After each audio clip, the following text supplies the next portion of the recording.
حضور پاک کا مرتبہ کیا ہے؟ توجہ رکھنا، حضور پاک علیہ السلام کا مرتبہ یہ ہے، اللہ نبی کو معصوم بناتا ہے۔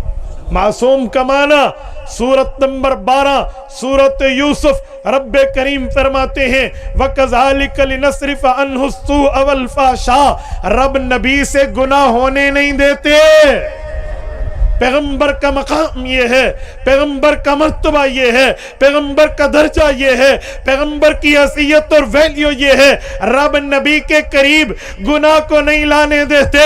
سورۃ فتح آیت نمبر 2 میں ارشاد فرمایا لِيَغْفِرَ لَكَ اللَّهُ مَا تَقَدَّمَ مِنْ ذَنْبِكَ وَمَا تَأَخَّرَ، فرمایا نبی کے گناہ نہیں ہیں، جسے گناہ سمجھو رب نے اگلے پچھلے معاف کر دیے۔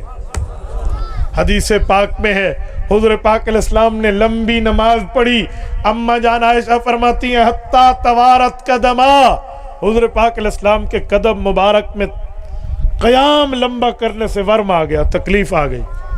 میں نے عرض کیا یا رسول اللہ، رب کریم نے تو آپ کے گناہوں کو معاف کر دیا، آپ پھر بھی اتنی لمبی عبادت فرماتے ہیں؟ حضور نے فرمایا یا عائشہ افلا اکون عبدا شکورا، اللہ نے تو میرے اوپر احسان کر دیا، کیا مجھے شکر گزار بندہ نہیں بننا چاہیے؟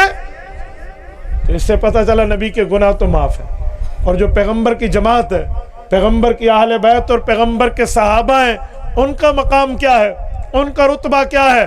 وَلَقَدْ عَفَا عَنْهُمْ، قرآن کریم بتاتا ہے اگر نبی کی جماعت سے غلطی ہو جائے رب معاف کر کے گناہ ان کے نامہ اعمال میں رہنے نہیں دیتا۔